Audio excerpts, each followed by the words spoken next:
Welcome back, everybody, to the 503rd Legion. Today, I have a really special video for everybody. For those of you that are new to the channel, and for those of you that are not new to the channel, Palpatine Cunning was the very first deck that I ever built when I got into Star Wars Unlimited. I was so excited to check out the synergies between like capturing units and defeating the stuff that you take control of, like Traitorous, or like take control of Palpatine's ability, protecting your captured cards, and it just seemed like the synergies were really good. At the time, that's what I thought. After a lot of like learning the game, playing, testing, kind of figure out decks, trying to figure out the game as a whole, Palpatine Cunning was abysmal. It was bad. Compared to every other variant of Palpatine, Palpatine Cunning was the weakest. But now, oh baby, we are back. Twilight of the Republic made this deck exceptionally strong, and I really wish that I had kind of brewed and posted with this deck prior to the hype, I would say.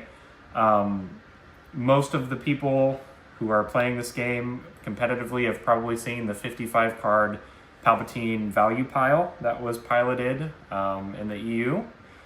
That deck was really strong, but my variant I think has potential to rival that variant. I have played and tested against the value pile in mirror matches with other decks. It is very, very good. I think that this variant rivals it in power and just has an overall different play style compared to just the giant value engines that I really, really like. So I'm really excited to get into this and show you guys this variant of the deck. So before we get into it, please like and subscribe. It really helps us out. Our channel's really growing faster than we expected, and we're really appreciative of all your guys' support. So, Palpatine, Emperor Palpatine. This is the deck I solo piloted ever since I started playing the game until set 3 came out, and now I'm experimenting with a lot of other decks. But I have a lot of experience and a lot of knowledge surrounding like the interactions of Palpatine and how to play the deck well, so I'm really excited to talk about it. All right, let's move these two to the side and get started with the deck profile. So, our variant is 50 cards. We're not playing a 55 card value pile, and I'll explain the synergies as I get to them, but a lot of these cards I'm not going to explain too much in depth, as I want you guys to just see the list and start to like just calculate what's going on. So we're starting off with 3 Greedo, slow on the draw. Greedo's just really good. When defeated, you can discard a card from your deck. If it's not a unit, we play a lot of events and we just play a lot of events in this variant. Deal 2 damage to a ground unit. So a 3/1 for 1. The key thing you'll notice here is the traits. The traits are going to be very, very important in this deck, and I am sure as soon as I say that, a lot of you already know why. 3 copies of Salacious Crumb. This card is just exceptionally good in Palpatine. When played, heal the damage from your base. It's something you always need. You need to start restoring. Even if it's by chip damage, you have to start restoring. Salacious Crumb is probably the best card overall in Palpatine list because it can deal that damage that triggers the Palpatine and makes it live by returning itself to hand, and every time it's played for 1, it heals itself, and it's also fetchable off of Vader. So Salacious Crumb is very good.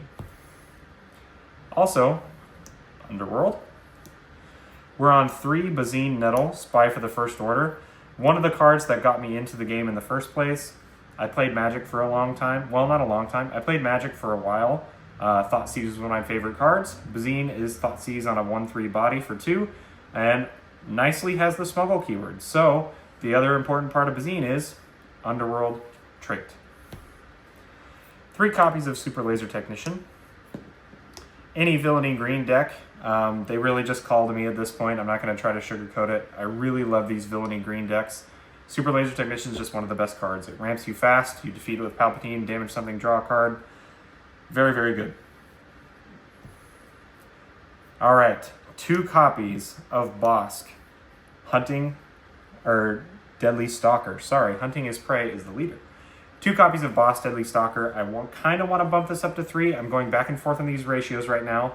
Right now, this card is very good. I believe we're on 17 events, if I remember correctly. So a 4/5 for 5 that can deal 2 damage when an event is played with Ambush is just really, really good. Underworld trait. Very, very important to keep that in mind as we're getting farther into this deck profile. So Bosk, very, very good. shares a lot of synergies with the deck overall, especially in my variant. It just makes it like, because as you can see, we're already on 9 Underworld units that are less expensive than Bosk, and we can cheat out Bosk essentially on the second turn. So we play turn 1 Bazine, turn 1 Salacious Crumb, turn 1 whatever, and then we use, now there are 2 of them, one of the brand new cards from Twilight of the Republic that makes this deck really good. Bosk comes down way earlier than your opponent's ready for, and this card, when it's established and can survive, can deal a lot of damage with the event trigger, and 4 to their base is no joke. So you're usually bringing this down, removing something. It usually survives, usually 1 turn before they defeat it. And you can sometimes deal 2 damage to unit on the following turn, or just put 4 into their base. Bosk is very, very good in this list, and I'm probably going to bump this up to 3 and cut something. We're on 2 Maul, Shadow Collective Visionary. The reason we're on 2 Maul, because we are playing so many Underworld cards, his on attack trigger does come up a lot. Like, a lot of the time you have a healthy Maul in the field that is ambushed and overwhelmed something, so that's really, really nice. The reason we're on 2 is because out of our value 7 drops, he's probably the worst one. A lot of the time he comes down with a removal spell, does a little bit of damage to their base, but a lot of the time right after that he gets removed. This card usually does not stick around.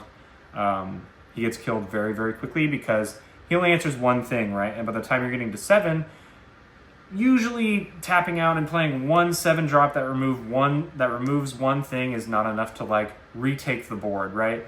So Maul, Shadow Collective Visionary is very, very good.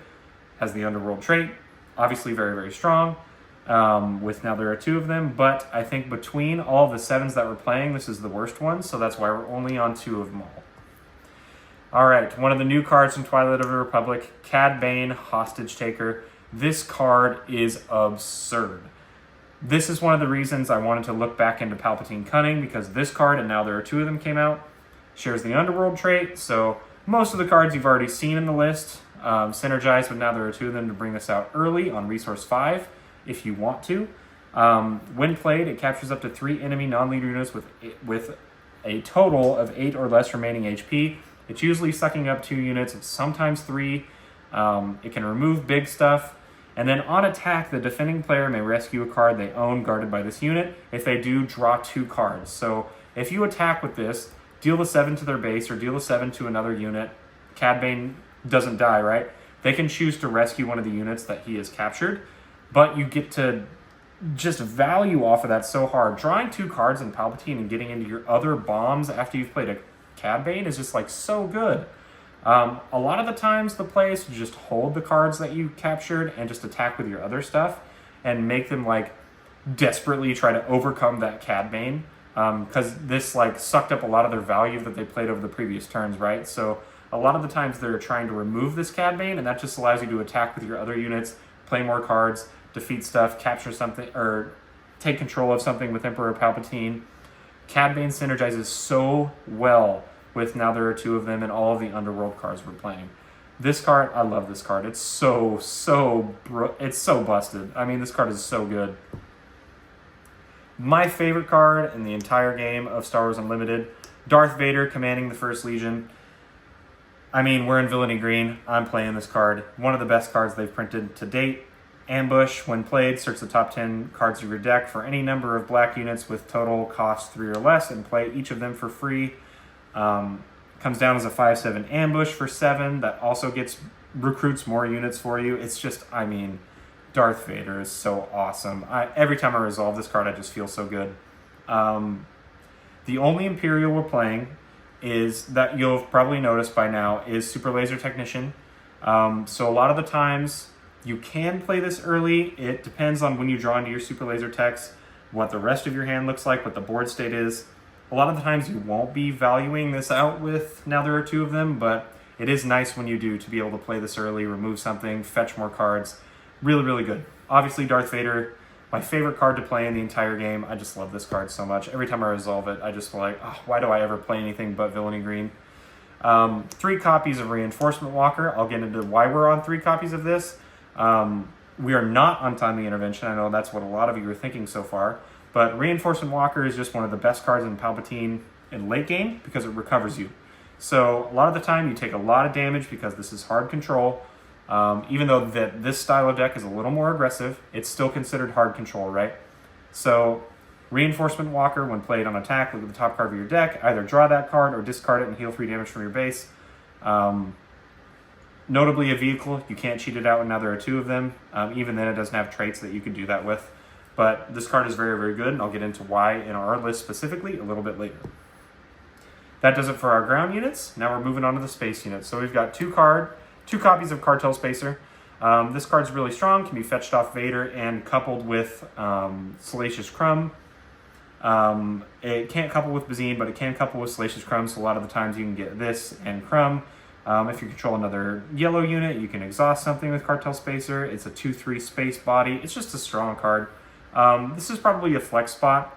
I'm currently evaluating what other cards would be good.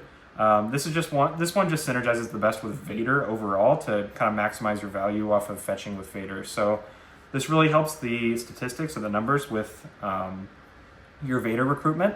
Most of the time you want to get a powerful 3-drop or just multiple units being a 2 and a 1 most of the time. So yeah, Cartel Spacer, really like the card.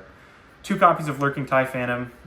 If you've played any Star Wars Unlimited over the last for however long the deck has been, the game has been alive, you know this card. 2/2 Imperial Vehicle Fighter, Raid 2. This unit can't be captured, damaged, or defeated by enemy card abilities. I mean, it's just nasty. This card is so good. This is a really good matchup into Jango because they can't damage it. This is a really good matchup into trading with Millennium Falcon. Also, just dealing 4 to base and making it strong into blue decks is it's so good. This card is very, very valuable. Notably, this does have the Imperial trait. I should have pointed out that Cartel Spacer does have the Underworld trait. So these also synergize, but now there are 2 of them. This and Super Laser Technician are the only Imperials, which is why I'm on 2 copies. If there was more space in the deck and I was willing to go above 50 cards, I might consider playing 3 just to up that math with the now there are 2 of them, but I really want to stick to 50 cards because I'm on now there are 2 of them. I want to maximize the chances of seeing all 3 required pieces together, right? Having the unit on board with the traits that you want, the now there are 2 of them in hand, and the big payoff in hand. So I want to maximize the probability of seeing those cards together, which Palpatine really helps you do because of his ability that allows you to draw a card. So yeah, I just love this deck. I love how it synergizes with each other. Now, probably the best card from Twilight of the Republic to synergize with Emperor Palpatine, Elite P-38 Starfighter. It's a 3/2 Separatist Vehicle Fighter that when played, when defeated, you may deal 1 damage to a unit. So, also fetchable off Vader, notably. It's a 3/2 for 3 with villainy aspects. And it deals damage, which, if you know anything about Palpatine, synergizes with Palpatine. So, one of the things you can do, you play this for 3. Let's say you're on resource 4. You play this for 3, you deal a damage to something. You activate Palpatine, you defeat this unit, deal a damage to that same thing, then draw your card. Then this defeat trigger triggers and deals a 3rd damage to that unit.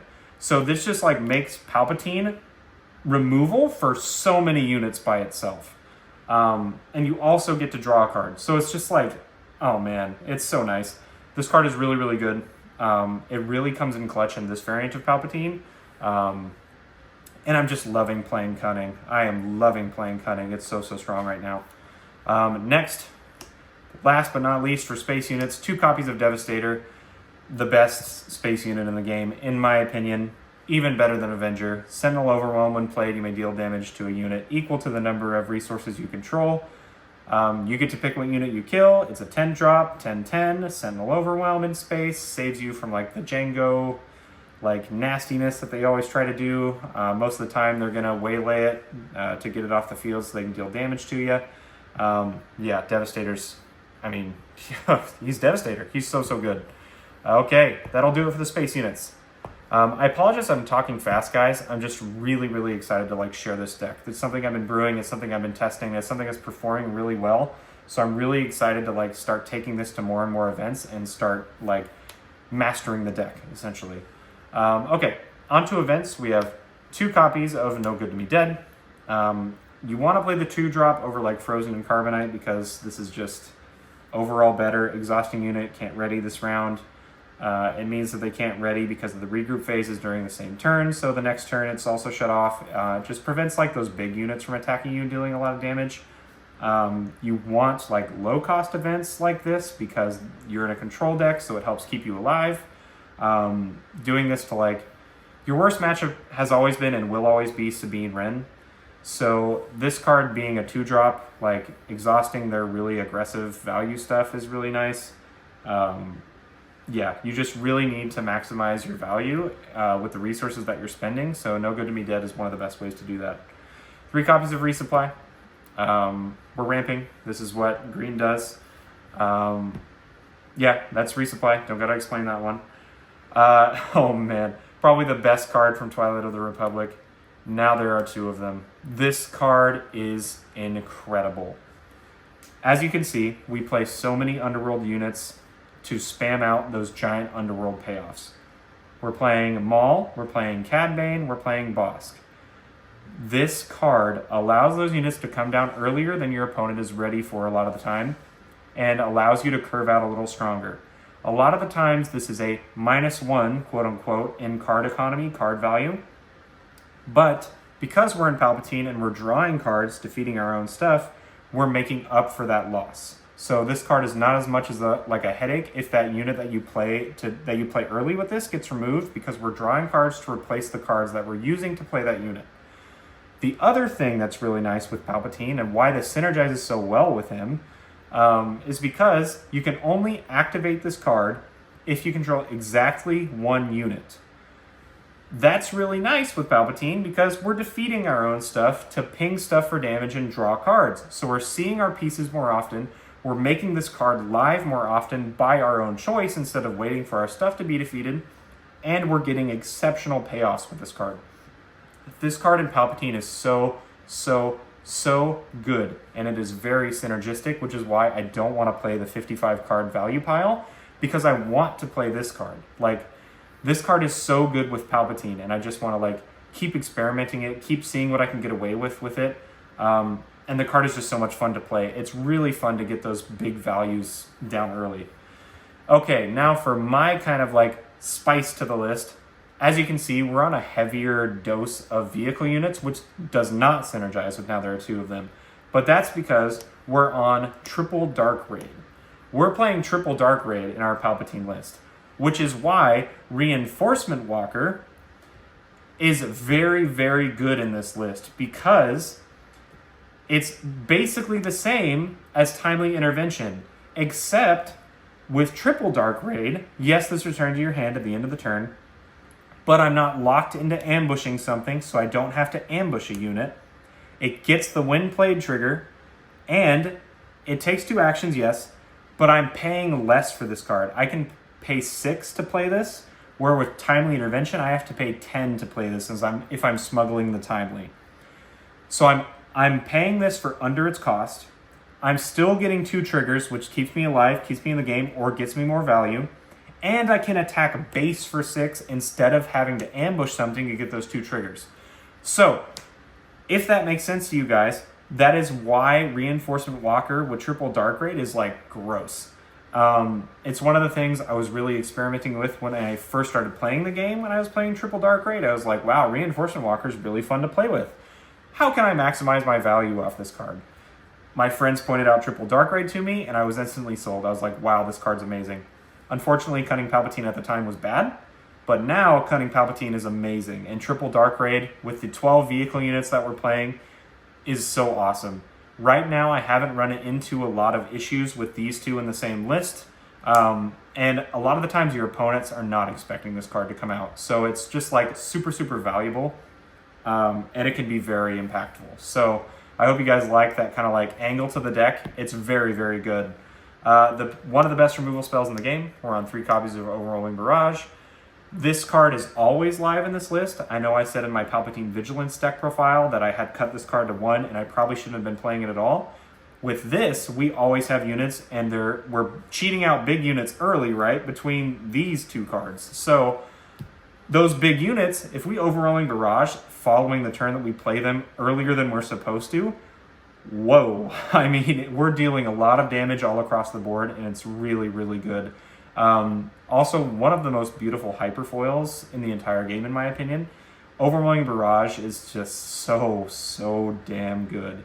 Yeah, I mean, you're definitely playing 3 of this in Villainy Cunning. And the last 2, which can be flex spots, but I like them in terms of... I've already talked about Palpatine's Return. We're in 2 copies in this list because we're just like tight on space in terms of like what I want to play and what I want to do with the deck right now. But I've explained in my Palpatine Vigilance deck profile why I like this card and why it gives you so many options. Like, essentially, you can resource this, and if your unit that you play on 7 gets defeated, you have follow-up because you still have another copy. It allows you to resource those extra copies of, like, Maul and Vader and Cad Bane, and, like, especially your Force units. It allows you to resource those extra copies without worrying that you only get to resolve one of them in a game, because you can just revive them and pay for them undercosted. Palpatine's Return just gives a lot of options. It gives a lot of variety. I like playing 2 copies of this because in my testing, if I only play 1, I never want to resource it, so it ended up being stuck in my hand for a while. If I'm playing 2, if I see one of the copies early, I can just resource it, and I know I have another copy in my deck to play follow-up with my big units. So Palpatine's Return, I really like at 2 right now, but this is another one of those flex spots where you could play like Waylay or Merciless Contest, or McClunky even, because we're on so many Underworld units, and McClunky's is very, very good. So this card is definitely a flex spot, and you can definitely play other things here. I just like having like unexpected Devastators coming out of the discard pile, or a Vader for 6 coming out of the discard pile, ambushing something, getting more value. It also makes like the Emperor Palpatine ability like a little more valuable, right? Because let's say you play a Vader, he ambushes something, he takes like 6 damage or whatever, and you get you recruit your other unit. You can also just defeat that Vader if you have a Palpatine Return in your hand, or if you draw into it or whatever. You can defeat that Vader, deal a damage to something, and then on the following turn, you can play that Vader again. So I really like Palpatine's Return because it provides that variety, provides those options, right? And so right now I'm on 2. Can cut it to 1. I just don't like to. I like keeping it at 2 copies in the main deck. But a lot of the times I can side this card out if I'm into like an unfavorable matchup, right? Like against Sabine, I'm probably siding this out for just like removal, like Waylays, Merciless Contest, stuff like that. Okay, that's kind of it for like the main deck. We're on 50 cards. It's really, really good.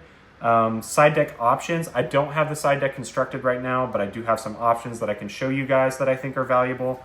Relentless, the best card in control matchups. You can search it early with Triple Dark Raid. Change of Heart. This is like the one thing that pulls me to the 55 card value piles, because you just play 3 copies of this in the main, it becomes disgusting because you have so many units. It doesn't like, you can just play this because you already have an established board a lot of the time. Just play it, take their stuff, hit them, defeat it with Palpatine, yada, yada, yada. Really nice card, Change of Heart.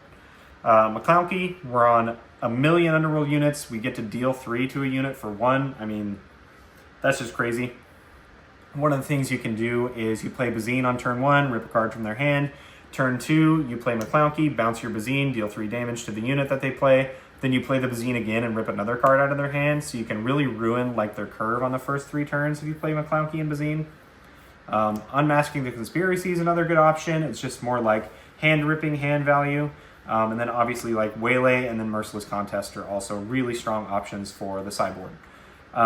Okay, so I think that really covers like the Palpatine Cunning list that I've been experimenting with, that I'm like really, really enjoying. And frankly, I'm always one of those people that wants to like maximize my value, my statistics, right? So I don't want to play 55 cards.